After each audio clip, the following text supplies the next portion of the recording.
ओम शांति। आज के अव्यक्त वाणी 11/7/1971। विश्व कल्याणकारी हওয়ার জন্য প্রধান ধারণা। তো বাবা আমাদেরকে বোঝাচ্ছিলেন কি আমাদেরকে নিশ্চয় বুদ্ধি হতে হবে। সামনে যদি কেউ ক্রোধী ব্যক্তিও আমাদের সম্মুখীন হোক বা কেউ আমাদের ইনসাল্ট করুক বা কেউ আমাদের গালি দিচ্ছে, তবু প্রত্যেক আত্মার জন্য আমাদের দৃষ্টি আর বৃত্তিতে যেন কল্যাণের ভাবনা থাকে। তাহলে আমাদের মধ্যে যে রোগ আছে সেটা দয়ায় পরিবর্তন হয়ে যাবে। আর এর ফল কী হবে? বা বলছে আমাদের শুভ কল্যাণের ভাবনা সেই আত্মার সংস্কার পরিবর্তন করিয়ে দেবে। তারপরে বাবা বলছিলেন এই যে ফল, মানে সামনে যে আত্মা আছে তার সংস্কার পরিবর্তন করার ফল, এটা আমরা অবশ্যই পাব। কিন্তু কোনো কোনো বীজ থেকে তৎক্ষণাৎ ফল বেরোয়, আর কোনো কোনো বীজ থেকে ফল বেরোতে কিন্তু কিছু সময় লাগে। তো বাবা এটা বোঝাচ্ছিলেন সব রকম ফল সাথে সাথে কিন্তু পাওয়া যায় না। তো বাবা বলছিলেন कोई कोई बीज फल तब देता है जब नेचुरल वर्षा होती है, पानी देने से नहीं निकलता है। বলছে কিছু কিছু বীজ থেকে ফল বেরোয় কখন? যখন ন্যাচুরাল বৃষ্টি হয়, আর তাদেরকে আলাদা করে জল দিলে কিন্তু ফল বেরোয় না। ये भी ड्रामा में नोंद है। মানে আমি আলাদা করে যতই চেষ্টা করি, আমি কখনো তাদের মধ্যে পরিবর্তন আনতে পারবো না। কিন্তু হঠাৎ ড্রামাতে কখনো কিছু হবে যার জন্য তার মধ্যে সে পরিবর্তনটা দেখা যাবে। जब अविनाशी बीज जो डाल रहे हो कोई तो प्रत्यक्ष फल दिखाई देंगे। বলছে আমরা যে এখন এই যে সবার জন্য শুভভাবনা শুভকামনা রাখছি, এগুলো কিন্তু আমরা অবিনাশী বীজ রোপণ করছি আমরা, সেজন্য কখনো তো আমরা প্রত্যক্ষ ফল দেখতেই পাবো। कोई फिर नेचुरल कैलेमिटीज होगी जब ड्रामा का सीन बदलने वाला होगा, तो वो नेचुरल वायुमंडल वातावरण उस बीज का फल निकालेगा। तो এই যে আমরা অবিনাশী বীজ সে আত্মার মধ্যে রোপণ করছি, কখনো হতে পারে আমরা প্রত্যক্ষ ফল সাথে সাথে পেয়ে যাব, মানে আমরা পরিবর্তন লক্ষ্য করতে পারব। বা বলছে কখনো কখনো প্রাকৃতিক দুর্যোগ যখন হবে, ন্যাচুরাল ক্যালামিটিস, ড্রামার সিন পাল্টে যাবে, তখন দেখা যাচ্ছে ওই বীজ থেকে ফল বেরোচ্ছে। মানে হঠাৎ ড্রামাতে এমন পরিস্থিতি আসবে, সেই পরিস্থিতিতে সে আত্মা চেঞ্জ হয়ে যাবে। विनाश तो होगा, ये तो গ্যারেন্টি है। विनाश तो হবে, এটা তো গ্যারেন্টি আছে। जब बीज ही अविनाशी है तो फल न निकले, ये तो हो नहीं सकता। বলছে অবিনাশী বীজ যেন ফল বেরোবে না, এটা তো হতেই পারে না। लेकिन कोई नज़दीक आते हैं, कोई पीछे आने वाले हैं, तो अभी आएंगे कैसे? বাবা সুন্দর বোঝাচ্ছেন, মানে কেউ কেউ তো আগে আগে আসবে, না সৃষ্টিতে আগে আগে পার্ট, কিছু কিছু আত্মার পার্টি আছে শেষের দিকে পরে আসার, তাহলে ওরা এখন কি করে আসবে? মানে আমরা কাউকে বলছি, আমরা চাইছি সে জ্ঞানে আসুক, তারই ভালো হবে, কিন্তু ওর এখন পার্ট নেই ড্রামাতে, ওর শেষের দিকে পার্ট আছে, তাহলে ও এখন কি করে আসবে? ও ফল भी পিছিয়ে দেগা, সেন পেছনে আসবে আর ফলও পেছনে দেখাবে। মানে ওর মধ্যে পরিবর্তন যেটা আমি চাইছি সেটা এখনও দেখাবে না, কেননা ওর পার্ট পেছনে, যখন পরে আসবে তখন আমরা ফলটাও দেখতে পাবো। इसलिए कभी भी सर्विस करते ये नहीं देखना वह ये नहीं सोचना कि जो किया वो कोई व्यर्थ गया। শোনা বলছে যখনই আমরা সেবা করছি কখনো এটা দেখব না বা এ কথাও ভাববো না কি যা করলাম না ব্যর্থ গেল। হ্যাঁ না, অনেক দিন ধরে আমি চেষ্টা করছি কিছু পরিবর্তন বিভিন্ন জায়গায় বিভিন্ন আত্মার সাথে, অনেক চেষ্টা করেও কিছু পাচ্ছি না। তখন মনে হয় দূর, এত আমার সময় গেল এ গেল, কোনো লাভ হলো না। বাবা বলছে হতেই পারে না, এটা অবিনাশী বীজ, ফল অবশ্যই দেবে। কখন দেবে, কি পরিস্থিতিতে দেবে সেটা আমার হাতে নেই, কিন্তু অবশ্যই ফল আমরা দেখতে পাব। नंबरवार समय प्रमाण फल दिखाई देते जाएंगे। ক্রম অনুসারে সময় অনুসারে ফল অবশ্যই তোমরা দেখতে পারবে। তার মানে বাবা এখানে আমাদের মানে কনফার্ম করা আছে বারে বারে কি যখনই তোমরা তোমাদের দৃষ্টি বৃত্তিতে কল্যাণের ভাবনা রেখে, নিজের উপরে নিশ্চয় রেখে, বাবার উপরে নিশ্চয় রেখে তোমরা সব আত্মার, সে ক্রোধ করছে, ইনসাল্ট করছে, গালি দিচ্ছে, যে যাই করছে তাই করুক, তুমি তোমার দিক থেকে ঈশ্বরীয় ভাব মানে আত্মিক নেশা আর দয়া ভাব এ দুটো অবশ্যই রাখো। তুমি এটা তোমার দিক থেকে ঠিক রাখো। तो ये सक्सेसफुल ग्रुप है, नॉलेजफुल है, সার্ভিসেবল है। তো বাবা এই গ্রুপটাকে কীভাবে দেখছেন? Knowledgeful, successful, serviceable. ये ছাপ है, বাবা বলছে এটা একটা ছাপ রয়েছে। अपने इस ट्रेडमार्क को सदैव देखते रहना। তো বাবা বলছে এটা হচ্ছে তোমাদের ট্রেডমার্ক, তো এটাকে সবসময় দেখতে থেকো। त्रिमूर्ति छाप लगी है ना, तो এটা ত্রিমূর্তি ছাপ লেগে গেছে। सक्सेसफुल, नॉलेजफुल, सर्विसेबल, त्रिमूर्ति छाप লাগিয়ে দিয়েছেন বাবা। तो यही स्मृति में रखकर हर सर्विस के कदम को पद्मों की कमाई में परिवर्तन कर चलना है। तो এখন মানে যে কোনো কাজে আমরা নামছি মনে রেখো আমি কে, আমি ত্রিমূর্তি ছাপ আছে আমার মধ্যে, নলেজফুল, সাকসেসফুল, সার্ভিসেবল। আর এটা মনে রেখে বাবা বলছে প্রতিটা পদক্ষেপে পদম গুণ উপার্জন করতে থাকো। ये चेक करो कि हर संकल्प से पद्मों की कमाई जमा की। আর সাথে সাথে চেকিংও করবো কি আমি প্রত্যেকটা সংকল্প যা করছি তার মাধ্যমে পদম গুণ উপার্জন কি করছি আমি। हर वचन से, हर कर्म से, हर कदम से पद्मों की कमाई जमा की। হ্যাঁ বাবা হচ্ছে চেকিং, কিসে কিসে আমি প্রতিটা বচনে, প্রতিটা কর্মে, প্রতিটা পদক্ষেপে বাবা বলছেন আমি আত্মা পদম গুণা উপার্জন করেছি কি, এটা চেক করো।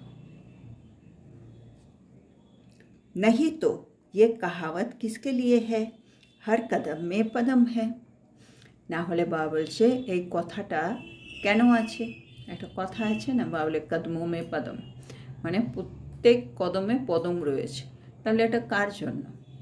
তো এটা হচ্ছে সঙ্গম যুগে আমাদের জন্য। যখন আমি শ্রীমৎ প্রমাণ যে কোনো পদক্ষেপ তুলব, চাহে মনসা হো, বাছা হো, কর্মনা, আমার পদম গুণ উপার্জন হবেই হবে। पदम कमल पुष्प को भी कहते हैं ना, तो हर कदम में पदम মানে পদম গুণ উপার্জন। আর বাবা বলছে আবার পদম, তো পদ্ম ফুলকেও বলা হয় कमल पुष्प। तो पदम समान बनकर चलने से हर संकल्प, हर कदम में पद्मों की कमाई कर सकेंगे। তাহলে বাবা বলছে আমরা তো ঘর গৃহস্থে থাকি, তাহলে কীরকম থাকবে? কমল পুষ্পর মতো। তো কমল পুষ্প মানে পদমের মতো যদি তুমি থাকো তাহলে তোমার প্রতিটা সংকল্প, প্রতিটা পদক্ষেপে পদম গুণা রোজগার হবেই হবে, উপার্জন হবে। एक संकल्प भी बिना कमाई के नहीं होगा। একটা সংকল্প আমার এমন চলবে না যাতে উপার্জন নেই। अब तो ऐसा टेंशन रखने का समय है, एक कदम भी बिना पदम की बिना पदम की कमाई के ना हो। বাবা বলছে এখন যা সময় চলছে এখন এত অ্যাটেনশন রাখতে হবে কি আমার একটা পদক্ষেপও যেন পদমগুণ উপার্জন ছাড়া না হয়।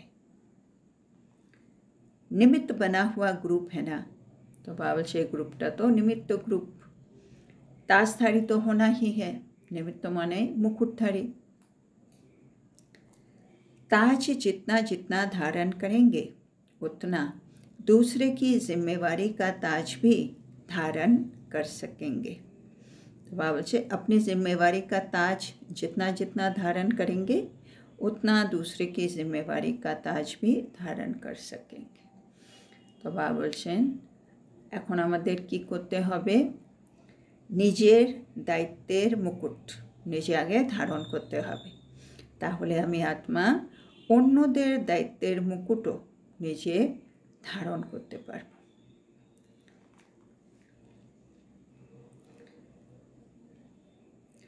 जो निमित्त टीचर्स हैं, ज़्यादा नज़र तो आप लोगों में सभी की है। बाबा बोलছেন যারা নিমিত্ত টিচার থাকে তাদের উপরে কিন্তু সবার নজর একটু বেশি থাকে। সামনে एग्जाम्पल तो आप होना, কেন টিচাররাই হচ্ছে सामने सामने एग्जाम्पल থাকে। ज़्यादा नज़र तो आप लोगों में सभी की है, इसलिए ज़्यादा जिम्मेवारी आप लोगों के ऊपर है। तो बाबा निमित्त टीचारদের জন্য বলছে সবার নজর কিন্তু আপনাদের দিকে, আপনারা হচ্ছেন एग्जाम्पल, জন্য বেশি দায়িত্ব কিন্তু আপনাদেরই নিতে হবে टीचरদের। आप लोग एक दर्पण के रूप में उनके आगे हैं, माने स्टूडेंटদের सामने निमित्त टीचर একজন দর্পণের মতো, যে দর্পণে তারা নিজেকে চেকিং করবে। আমরা যেমন আয়নায় দেখে হ্যাঁ আমার চুলটা ঠিক আছে ঠিক করি, তো টিচাররা হবে একটা দর্পণ কি হ্যাঁ আমাদের এদের মতো বসতে হবে, এদের মতো কথা বলতে হবে, এদের মতো শান্ত থাকতে হবে। तो निमित्त टीचर माने एकजन दर्पणेर मतो बाबा बोलছেন। आपके नॉलेज की स्थिति के दर्पण से अपने स्वरूप का साक्षात्कार कराने वाले दर्पण आप हो। माने टीचररा नॉलेजेर स्थिति दिए निजेके दर्पणेर मतो बानिয়ে রাখবে, আর সামনে যারা আত্মারা আছে তারা সেই দর্পণ দেখে নিজের স্বরূপের সাক্ষাৎকার করবে। মানে টিচার এত শান্ত স্বরূপ আর সামনে যে স্টুডেন্ট আছে সে যদি শান্ত স্বরূপ না হয়, টিচারের সামনে এসেই ও বুঝতে পারবে কি ওকে আরও কতটা নিজের উপরে কাজ করতে হবে ওই শান্ত স্বরূপ স্থিতিতে আসার জন্য, বা বিভিন্ন পরিস্থিতিতে ওর টিচার কীরকমভাবে রেসপন্ড করছে আমাকেও ওরকম রেসপন্ড করতে হবে। তো এরকম বলছে বাবা, নিজেকে একটা নলেজ রূপী স্থিতির একটা দর্পণ হিসেবে সবার সামনে রাখুন। তো जितना दर्पण पावरफुल उतना साक्षात्कार स्पष्ट। এবার যত দর্পণ বা বলছে পাওয়ারফুল হবে অতই কিন্তু সাক্ষাৎকার স্পষ্ট হবে। মানে কিছু কিছু আয়নায় কত সুন্দর পরিষ্কার দেখা যায়, কিছু কিছু আয়না মনে হচ্ছে পরিষ্কার, চেহারাটাই পরিষ্কার, বুঝতে পারছে না ঠিক আছে কি পরিষ্কার আছে না নোংরা লেগে আছে। তো আমাদেরও মানে স্থিতি, আমার স্থিতি যত ক্লিয়ার আর পাওয়ারফুল হবে সামনের আত্মা নিজের স্থিতির কম্প্যারিজন করছে ও স্পষ্টভাবে বুঝতে পারবে। তো আমাদের পাওয়ারফুল দর্পণ হতে হবে। तो उसकी स्मृति पावरफुल रहेगी, माने आमी दर्पण पावरफुल तो और स्मृतिओ पावरफुल थाकबे। तो ऐसा दर्पण हर एक हो जो सामने कोई आवे तो अपना साक्षात्कार ऐसा स्पष्ट करे जो वो स्मृति उसको कभी न भूले। तो बाबा এখন আমাদেরকে জিজ্ঞেস করছে আমাদের স্মৃতি কি এতটা পাওয়ারফুল, আমরা কি এরকম পাওয়ারফুল দর্পণ হয়েছি যে আমাদের সামনে যে কোনো কেউ এলে তারা নিজের সাক্ষাৎকার এত স্পষ্টভাবে করবে কি সেই স্মৃতিটা ওরা যেন আর কখনো ভুলতে না পারে, है ना। আমরা অনেক সময় অনেক কিছু মনে করি। কখনো এই বেলুড় মঠে বেড়াতে গেছিলাম, ওখানে একজন মানে গুরুজি ছিল, স্বামীজি ছিল, উনি এমন দুটো কথা বললেন, বাবা মনকে একেবারে ছুঁয়ে গেছে, ওটা আর ভুলতে পারছি না। তো এখন আমাদেরও এরকম হতে হবে, পাওয়ারফুল দর্পণ। আমাদের মুখ থেকে যা শব্দ বেরোচ্ছে বা আমাদের কর্মে আমরা যা দেখাচ্ছি সেটা এত পাওয়ারফুল হোক, আর সেটা সেই আত্মার একেবারে স্মৃতিতে মানে গভীরে গিয়ে যেন ঢুকে যায়, সে যেন আজ সে তাকে না ভুলতে পারে কখনো। जैसे अपने देह का साक्षात्कार होने के बाद भूलते हो, বাবা জিজ্ঞেস করছেন। বাবা বলছেন যেমন আমরা যখন নিজের দেহটাকে একবার দেখে নিই, তাহলে আমরা কি আর আমাদের দেহটাকে আর ভুলি? जब देह अविनाशी स्मृति में रहती है तो ये भी ऐसा साक्षात्कार कराओ जो वो स्मृति कभी भूले नहीं। তো মানে আমি যে আমার দেহটাকে দেখে নিয়েছি, এখন আমি যখনই আমার কথা মনে পড়ছে মানে আমি ওই সেই দেহটা আমার অবিনাশী স্মৃতিতে ঢুকে আছে। তো বাবা বলছে একইভাবে সামনে যে আত্মা আছে ওকেও এরকম অবিনাশী সাক্ষাৎকার করাও, যাতে ওর স্মৃতিতে ওটা অবিনাশী হয়ে থেকে যায়। पावरफुल दर्पण बनने के लिए मुख्य धारणा कौन सी है? তার মানে আমি এমন যদি সাক্ষাৎকার করাতে চাই যেটা ওর চিরদিনের মতো মনে থাকবে, তার মানে আমাকে এখন কি করতে হবে? পাওয়ারফুল দর্পণ হতে হবে। আর পাওয়ারফুল দর্পণ হওয়ার জন্য বাবা বলছে মুখ্য ধারণা কি? जितना जितना स्वयं अर्पणमय होगा उतना ही दर्पण पावरफुल। বাবা এটা ফর্মুলা, যত যত আমি আত্মা अर्पणमय হব, সমর্পিত হব, অতই আমি দর্পণ হিসেবে পাওয়ারফুল হব। মানে আমার জীবন এখন সমর্পিত জীবন, আমার প্রতিটা সংকল্প, প্রতিটা বাণী, মানে শ্বাসে শ্বাসে মানে শ্বাসে প্রশ্বাসে বাবা বাবা বাবা, মানে সব কিছু বাবার জন্য করছি আমি, অর্পণময় জীবন। তাহলে আমি একজন পাওয়ারফুল দর্পণ। ऐसे तो अर्पणमय हो, বাবা বলছে এরকম তো अर्पणमय হয়ে আছো, लेकिन जो भी संकल्प करते हो, कदम उठाते हो, वो पहले बाप के आगे अर्पण करो। তা বাবা বলছে अर्पणमय হতে গেলে যখনই কোনো মনের মধ্যে সংকল্প উঠছে, যখনই আমি কোনো পদক্ষেপ নিচ্ছি, সেটা সবার আগে গিয়ে বাবার কাছে অর্পণ করো। বাবা আমার মনে এই সংকল্প এসছে, আমি এটা করছি, বাবা আমার মনে এই হয়েছে, বা কেউ আমাকে বলেছে আমি এই পদক্ষেপটা নিচ্ছি, সব কিছু আগে বাবাকে বলা, তার মানে বাবাকে অর্পণ করলাম, তারপরে করা। बाबा एग्जाम्पल दीजिए, जैसे भोग लगाते हो तो बाप के आगे अर्पण करते हो ना। যেমন আমরা যখন ভোজন তৈরি করলাম, তারপর তো আগে আমরা বাবাকে নিবেদন করি, बाबा आगे अर्पण करी बाबा के, तो उसमें शक्ति भर जाती है। মানে বাবাকে অর্পণ করলে কি লাভ? বাবা বলছে সেই যেমন যে ভোগ লাগালাম, ভোগের মধ্যে বাবার শক্তি চলে আসে, শক্তি ভরে যায়।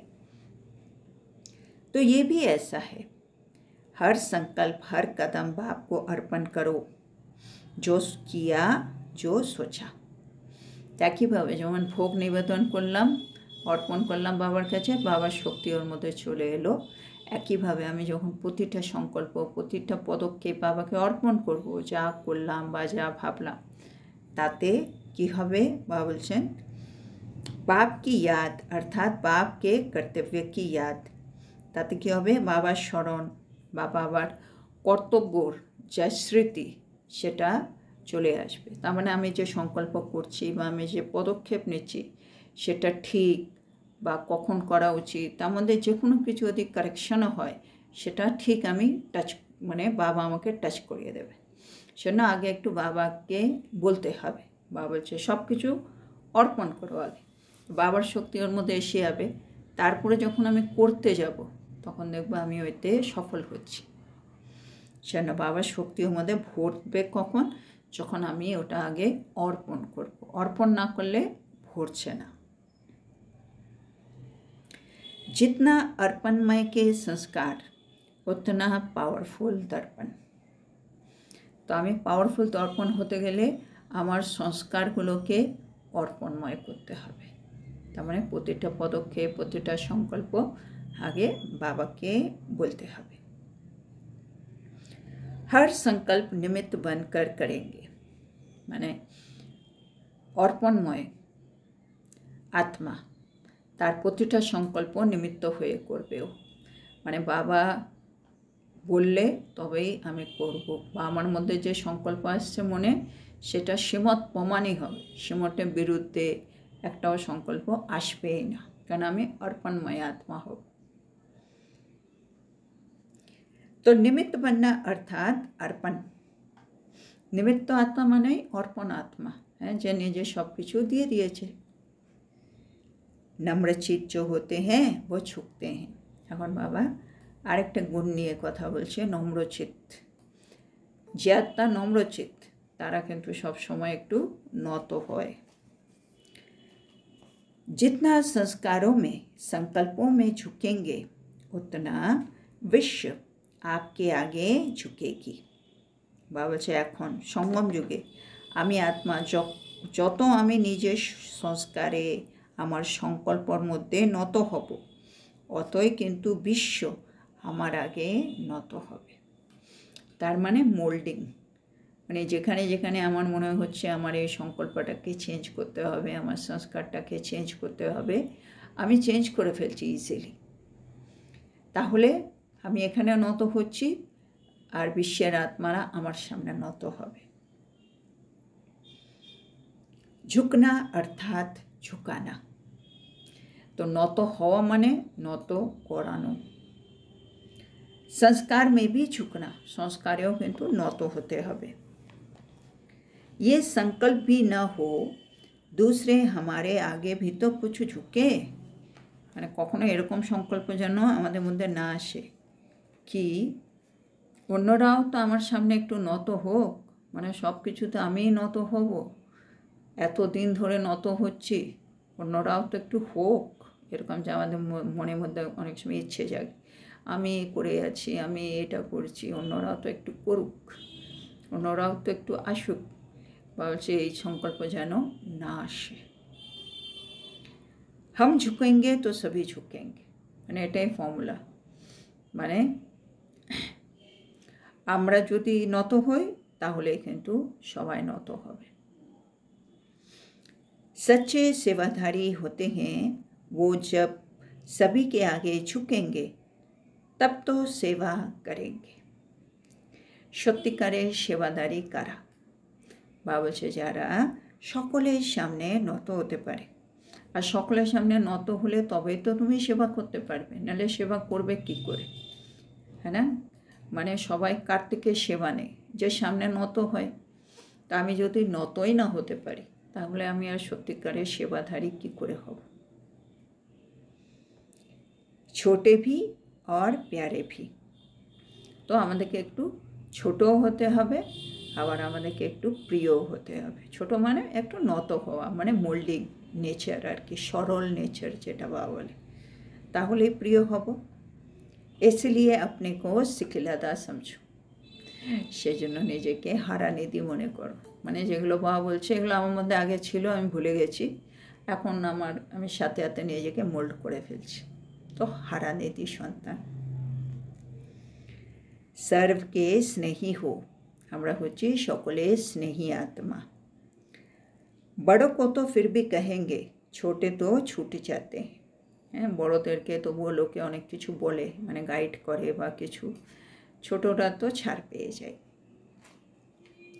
लेकिन अपने में कोई कमी नहीं रखना, বাবা চাইছে আমরা নিজেদের মধ্যে যেন কোনো ঘাটতি না রাখি। सभी के आगे जाने का लक्ष्य जरूर रखना है, মানে আমি আত্মা সবসময় এই লক্ষ্য রাখবো কি আমাকে সকলের থেকে এগিয়ে থাকতে হবে, কিন্তু এই লক্ষ্যটা অবশ্যই রাখতে হবে।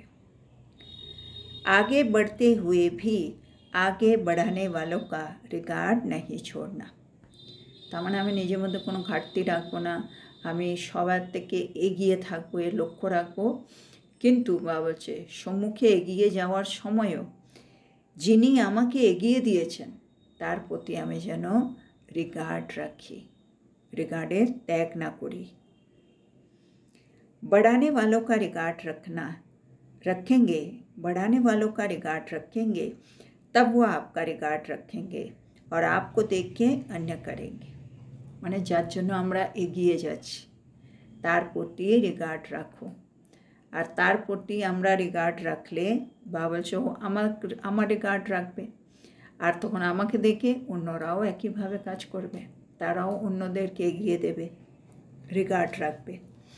মানে অনেক সময় আমাদের আশেপাশে অনেক এমন আত্মা আছে যারা হয়তো ভালো পুরুষার্থী নয়, ভালো কিছু করে না, কিন্তু ওরা ছোট ছোট এমন অনেক কাজ করে দেয় যাতে কিন্তু আমাদের অনেক লাভ হয়, হ্যাঁ। স্পেশালি ঘরে মায়েরা বা যারা বয়স্ক লোক আছে তারা হয়তো পুরুষার্থে এগিয়ে থাক না থাক, কিন্তু তারা ছোট ছোট অনেক হেল্প করে আমাদের, সেজন্য তাদের জন্য আমি আত্মা এগিয়ে যাচ্ছি, সেজন্য তাদের ওই সব আত্মাদের বাবা বলছে রিগার্ড রাখো। সেরকম সব জায়গায় থাকে কিছু কিছু আত্মা। हेड्स अर्थात विशाल बुद्धि, हैंड्स अर्थात विशाल बुद्धि, वो सभी तरफ देखते हैं कि नुकसान किस में है, लाभ किस में। तो बाबा बोलছেন এবার হ্যান্ডস হতে, হ্যান্ডস মানে কারা, যারা বিশাল বুদ্ধি আত্মা, তাদের সব দিকে নজর থাকে कि किसे আমার লোকসান হবে, किसे লাভ হবে। तो सभी विशाल बुद्धि त्रिनेत्री त्रिकालदर्शी हो। তাহলে বাবা আশা করছেন আমরা হচ্ছে সবাই বিশাল বুদ্ধি আত্মা, त्रिनेत्री আর त्रिकालदर्शी।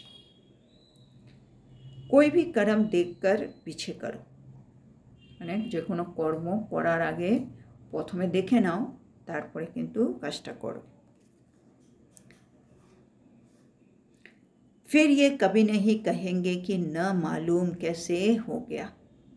যদি আমি আগে ভেবে নিই তারপরে করি, তাহলে আমরা এই কথাটা কখনো বলবো না, না জানি কিভাবে হয়ে গেল এটা, মানে আমি বুঝতেই পারলাম না কিন্তু এটা কী করে হলো, এই কথাটা আমি কখনো আমার মুখ থেকে আর বেরোবে না। जब चेकिंग कम होती है ना तब हो जाता है, মানে চেকিং করার পরে করলে কখনো এই কথাটা আমি বলবো না, না জানি বুঝলাম না কী করে হয়ে গেল। বলছে এগুলো যদি আমার মুখ থেকে বেরোচ্ছে তার মানে হচ্ছে আমি আত্মা চেকিং কম করি, সেই জন্য। त्रिकालदर्शी के ये शब्द नहीं है कि चाहते तो नहीं थे लेकिन हो गया। বলছে त्रिकालदर्शी আত্মার মুখে এরকম শব্দ কখনো শোভা পায় না, কি চাইনি কিন্তু হয়ে গেল, মানে বলতে চাইনি কিন্তু মুখ থেকে বেরিয়ে গেল, করতে চাইনি হঠাৎ যেন হয়ে গেল, এরকম শব্দ त्रिकालदर्शी আত্মার মুখ থেকে বেরোবে না। मास्टर सर्वशक्तिमान चाहे और वो न कर सके, हो सकता है क्या। বাবা আমাদের সমান মনে করিয়ে দিচ্ছে তোমরা কে, মাস্টার সর্বশক্তিমান, মাস্টার সর্বশক্তিমান হয়ে তোমরা কিছু চাইছো আর সেটা করতেই পারছো না নিজেই, এরকম হতে পারে। মানে আমি চাইছি দুটো থেকে অমৃতবেলা করব, আমিই চাইছি আর আমি দুটো থেকে উঠতে পারছি না, এটা হয় কখনো। বাবা বলছে তুমি মাস্টার সর্বশক্তিমান আত্মা, তুমি চাইলে সব হতে পারে। अब ये भाषा खत्म करो, হ্যাঁ এখন এই শব্দগুলো বলা বন্ধ করো কি আমি চাইনি কিন্তু হয়ে যাচ্ছে, বা যেটা চাইছি ওটা হচ্ছে না, এগুলো বন্ধ করো। शक्तियाँ होना, তোমরা তো শক্তি। शक्तियों का कर्म और संकल्प समान होते हैं। শক্তি মানে যার সংকল্প আর যার কর্ম সমান হবে। संकल्प एक और कर्म दूसरा, तो ये शक्ति की कमी है। আমি যদি সংকল্প করছি একরকম কিন্তু কর্মে সেটা আনতে পারছি না, কর্মে যেতে যেতে অন্যরকম হয়ে যাচ্ছে, তাহলে বাবা বলছে বোঝো কি তোমার ভেতরে এখনও শক্তির ঘাটতি রয়েছে, তার মানে শক্তিটাকে বাড়াতে হবে, তাহলে আমি যেটা ভাবছি সেটা আমি করতে পারব। আচ্ছা, এখানে আজকে এই মূল্যটা কমপ্লিট হলো। তো আজকে বাবা আমাদেরকে বোঝাচ্ছেন বীজ মানে আমরা এই মুহূর্তে কল্যাণের ভাবনা রেখে দৃষ্টিবৃত্তি রেখে যা কিছুই করব সেটার এক না এক সময় ফল অবশ্যই বেরোবে। ফল বিভিন্ন সময় বিভিন্ন রূপে বেরোবে, কিন্তু অবশ্যই বেরোবে। হ্যাঁ, বাবা যেমন এক্সাম্পল দিচ্ছে, কিছু বীজ প্রত্যক্ষ ফল দেয়, কিছু বীজ থেকে ফল হতে কিছুটা সময় লাগে, কিছু বীজ ন্যাচুরাল বৃষ্টি হলে ফল দেয়, এমনি জল দিতে থাকলে ফল বেরোয় না। কিছু বীজ আবার ন্যাচুরাল ক্যালামিটিস মানে ড্রামায় কখনো সিন বদলালো তখন বেরোবে। তো বাবা বলছে তোমরা যেটা করছো, এই যে বীজ যেটা আমরা রোপণ করছি অন্য আত্মার ভেতরে কল্যাণের দৃষ্টিবৃত্তি দিয়ে, সেটা অবিনাশী, সেটার ফল অবশ্যই বেরোবে। আর যে আত্মা যখন আসার সে তখন আসবে, যে আত্মা পেছনে আসার সে পরেই আসবে, সে এখন আসবে না। তারপরে বাবা বলছে এটা হচ্ছে সার্ভিসেবল, সাকসেসফুল, নলেজফুল গ্রুপ। সেজন্য ত্রিমূর্তি ছাপ সবসময় মনে রেখো, আর প্রতিটা সংকল্প প্রতিটা পদক্ষেপে পদমুখী কামাই করো, উপার্জন করো। তারপরে বাবা বলছেন নিমিত্ত টিচার, তাদের উপরে সবার নজর, তারা এক্সাম্পল, তাদের উপরে কিন্তু অনেক দায়িত্ব আছে। তারা কিন্তু এক একজন পাওয়ারফুল দর্পণ হতে হবে, যার মধ্যে সামনের আত্মারা নিজের স্পষ্ট সাক্ষাৎকার দেখতে পাবে। আর পাওয়ারফুল দর্পণ হতে গেলে কি করতে হবে? নিজের সংস্কারকে অর্পণময় করতে হবে। বা বলছে আরেকটা নম্রচিত হতে হবে। নম্রচিত মানে একটু নত হতে হবে। যত আমরা এখানে সংকল্পতে সংস্কারে নত হব, অতই কিন্তু বিশ্ব আমার আগে নত হবে। তো নত হওয়া মানে নত করানো অন্যদেরকে। তারপরে বাবা বলছেন আমরা কখনো এটা সংকল্প রাখতে পারি না কি ওরাও তো একটু নত হলে পারে, এরকম সংকল্প আমরা রাখতে পারি না। প্রকৃত সেবাধারী যারা হবে তারা সব সময় নিজেরাই নত হবে আর সেবা করবে। তারপরে বাবা বলছেন আমরা যখন এগিয়ে যাচ্ছি তখন যে যে আত্মার জন্য আমরা এগিয়ে যাচ্ছি তাদের কিন্তু আমাদের রিগার্ড রাখতে হবে। তারপরে বাবা বলছে হ্যান্ডস, আমরা তো বাবা রাইট হ্যান্ড, হ্যান্ডস মানে বিশাল বুদ্ধি আত্মা। তো বাবা বলছে আমরা বিশাল বুদ্ধি, ত্রিনেত্রী, ত্রিকালদর্শী আত্মার জন্য যে কোনো কর্ম করব আগে ভেবে চিনতে তারপরেই করব। আমরা যেন বাবাকে এটা না বলি মানে কি চাহতে তো নেই থে লেকিন হো গিয়া বাবা, চাইছিলাম না কিন্তু হয়ে গেল বাবা। বাবা বলছে এই ভাষাগুলো এবার শেষ করো। তোমরা মাস্টার সর্বশক্তিমান ত্রিকালদর্শী আত্মা, তোমরা শক্তি, সেজন্য তোমাদের সংকল্প আর তোমাদের কর্ম কিন্তু সমান হওয়া উচিত।